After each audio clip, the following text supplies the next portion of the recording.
Hi guys, and welcome back to Tarot Page Philippines. So, this video, gawin po natin ang weekly horoscope para po sa may mga Sun, Moon, at Rising na Capricorn. So, kung bago po kayo, subscribe, like, and share. Kung hindi nyo po alam kung ano yung Sun, Moon, at Rising sa inyo, importante kasi siya, sa dulo po ng video, may link tayo dito para pwede mo mapanood. So, readings are for guidance purposes. Use your free will wisely. At kung gusto nyo pong supportahan para lumago pong ating channel for one-time support, pwede nyo pong gamitin yung thanks button o yung join button for monthly support, which is nasa baba lang. Capricorn, kamusta ka ba? So, tingnan natin dito. So, we have here is number 8, community. Sa original na cards na to, kasi nagbago yan eh, ang pangalan ng card na to is Tribe. So, Tribe, it's about the family. So, andoon na medyo, dami sa inyong feeling detached. Parang feeling nyo na wala kayo nakukuhang support sa family nyo. Parang, andun yung point ng bayan, hindi mo na kinonsider yung pwedeng maramdaman ko, yung pinagdadaanan ko. Hindi nila naisip na ganito yung sitwasyon ko. Okay. Valid yung nararamdaman mong yan. Na nagtatanong ka, nakakaramdam ka. Pero medyo may question din kasi sa yung card. Kinwestiyon mo rin ba kung kamusta sila? Kinwestiyon mo ba, inisip mo ba din yung part na ano ba yung nararamdaman nila? Ano ba yung pinagdadaanan nila? Kasi ito yung part na sinasabi ng cards na kailangan maging balance tayo. Maging patas tayo. Oo, may pinagdadaanan ka. Pero sila din meron. At hindi natin pwedeng sabihin na, ay, dapat unahin ako or mas importante sa akin. Lahat ng pinagdadaanan natin, importante yan. Each one of us is all equally important. Walang mas importante kaysa sa isa. All of us are equal. Okay? Now, okay, so, yung, tawag dito, crossing card mo is number 5, orphan. Ayun. Well, andun kasi, ito bakit hindi ka parang feeling mo wala ka nakukuhang support? It's because, alam ng mga tao na na you are strong, you are good, madiskarte ka, andoon na, in a way, matalino, and alam mo yung mga gagawin mo na.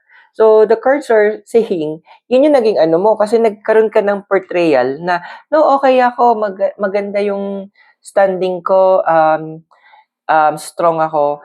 Alam mo yun, ang dami sa inyo, hanggat maaari, hindi nga kayo nagpapakita ng emotions kapag nasaktan kayo.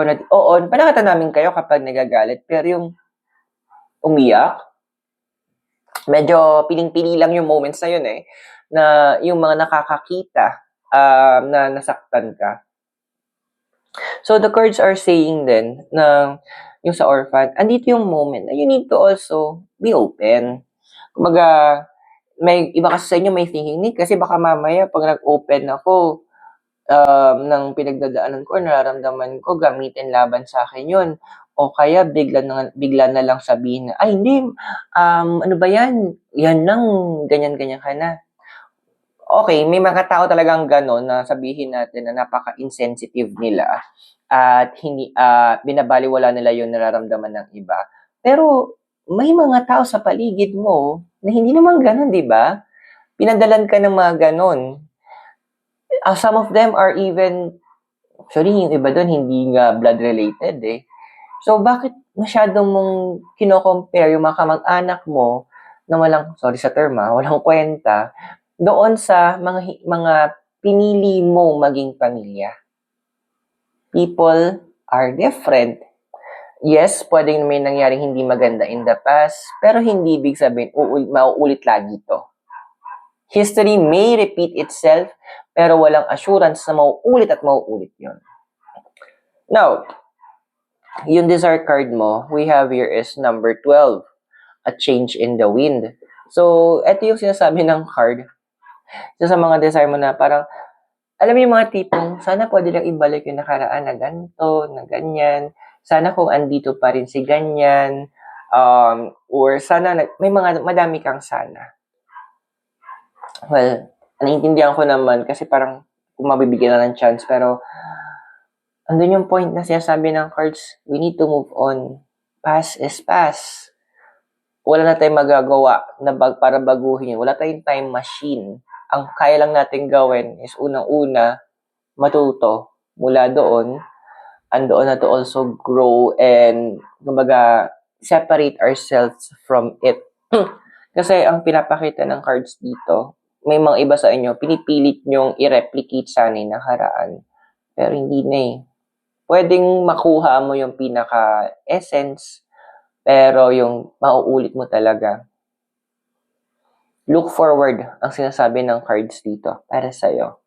Yes, the past, nakamiss, pero,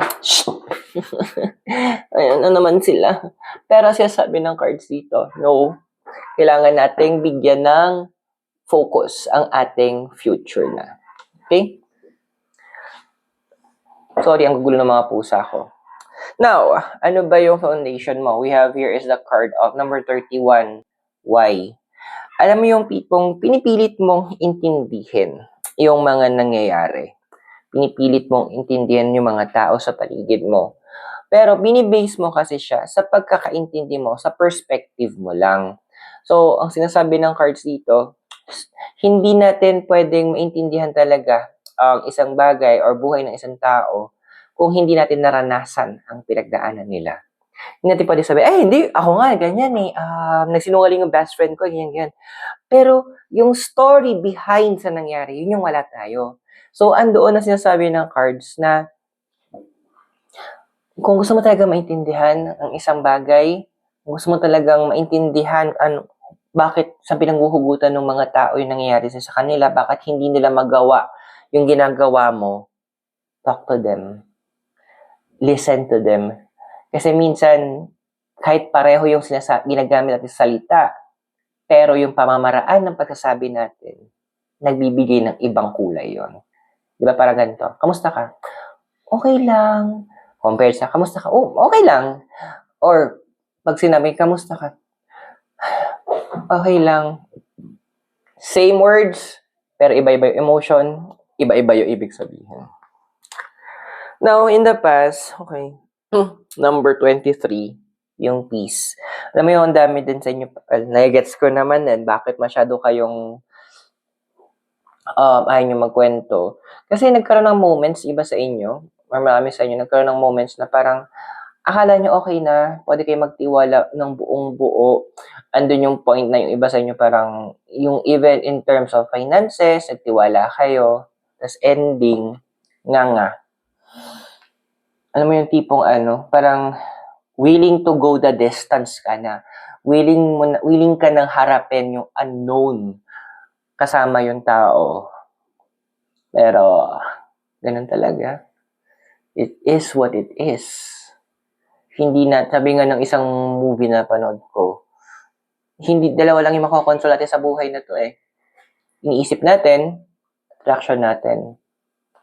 Let them go. Huwag na nating alamin bakit pa. Si mga ganun. Kasi, hindi worth it. Pagsayangan mo ng oras. Yung mga ganong klaseng kaganapan. Yes, nasaktan tayo, umiyak tayo, then let's move forward. Hindi ba pagdadapa naman tayo, hindi naman tayo magpapakalugmok sa kung saan tayo nadapa. Ang initial instinct natin, tumayo. Gawin mo rin yan. Kasi in the future, we have here is number 17, fates. Sa mga pipili na tumayo, pipili na hindi nahayaan yung nakaraan ang magdikta ng mga bagay-bagay, the cards are saying na this is a moment of growth. Ito na yung moment na yung mga hindi mo na-achieve before, bibigyan ka ng another chance sa ibang aspeto. O sabihin natin, before hindi mo na, nagplano ka na mga ibang bansa, hindi nangyari.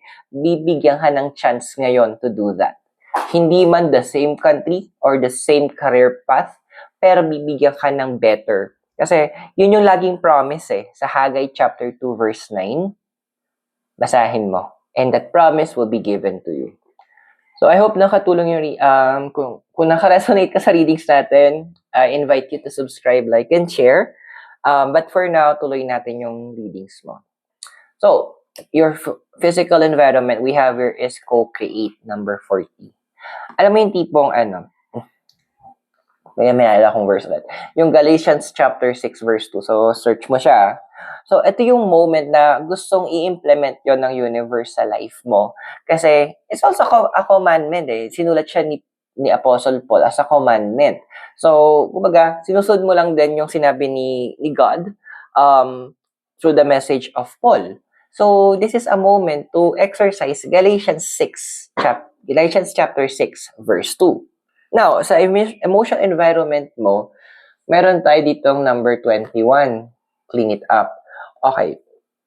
Pinapaalala sa'yo ng universe, ang emotions hindi yan binabaon. Hindi yan nilagay sa baol. Hinaharap yan. Hindi sign, paalala sa'yo ng universe, hindi sign ng weakness na sabihin natin, nasaktan tayo, umiyak tayo, nagmukmuk tayo. Hindi yon sign ng weakness. Sign yon na pinaproseso mo yung naramdaman mo. Sign yon na kung saan hinahayaan mo na maging tao ka. Nasaktan ka, kailangan mo umiyak, go. Nagalit ka, then express your anger. Pero ito yung reminder sa atin in your anger, do not sin. Sabihin, huwag kang gagawa ng mga kabulastugan, huwag tayong gagawa ng mga maling desisyon. So, example ako, pag galit na ako, para maiwasan ko, may masabi ako or magdesisyon ako sa bagay na pwede kong pagsisiyan sa bandang huli, literal, nag-walk out ako. Yung tip mong kapag isa-isa ako, I'll take a walk para maiba yung environment ko, para andun magkaroon ako ng moment na makahinga din ako. Para ma-distress. Para mas maging klaro yung pag-iisip ko. Kung ikaw, ano yung pamamaraan mo para masettle yung emotions mo, go. As long as hindi ka gagawa or may masasabi or magdedesisyon na alam mo pwedeng pagsisihan sa bandang huli. Hopes and fears we have here is the card of the yin, number 2. Alam mo yung tipong Capricorn, ito na nga, ang dami sa inyo parang, hindi, kaya ko itong gawin on my own, kaya ko pang extend yung sarili ko para makatulong ako sa iba. So, this card is actually saying na wag ganon. Again, invoke mo ulit yung Galatians 6:2. Andoon na bigyan mo ng pagkakataon ang ibang tao para naman iparamdam nila at ipakita nila yung pagmamahal at sa'yo at gano'n ka importante. Kung hayaan mo naman na magkaroon sa ng paraan na masuklian nila yung mga nagawa mo at kabutihan mo. Let's not be selfish kasi minsan may mga tao nag-aasal lang way para maibalik yung kagandahang loob na nagawa mo eh. Pero andun yung punto na hindi nila magawa ng paraan o hindi sila kasi hindi ka nagbibigay ng oportunidad sa kanila. Now, yung yung future na nakikita natin is number 9, Treasure Island. Okay. Congrats. Kasi dami sa inyo magkakaroon ng financial breakthrough, Capricorn. Maybe this will be in the coming January. Most of you, hanggang spillover siya hanggang February. Now, hindi siya yung tipong ibibigay na pera agad sa'yo. No. This, again, opportunity for financial gain. So, andoon na maging open ka sa mga possible opportunities. So, andoon na pwedeng magkaroon sa inyo ba ng part-time work or magkaroon iba sa inyo ng parang legit na investments or andoon na hopefully may mga magbayad ng utang. So, may mga nakita akong ganon. Magbayad na sila kasi medyo makapal yung mukha nila ilang taon na. Diba? Nakilala dahil sa ganong amount lang. So, there will be a financial influx. Use it wisely. Yan sinasabi ng card sa'yo. So, I hope nakatulong yung readings. Those are for guidance purposes. Use your free will wisely. And again, subscribe, like, and share. So, Capricorn, maraming salamat. God bless, namaste. Hare Krishna and blessed be. And hope to see you soon. Wala po ito sa Baguio City. Kasama mga kulit na pusa. Have a great day. And bye for now. Ay, wait lang.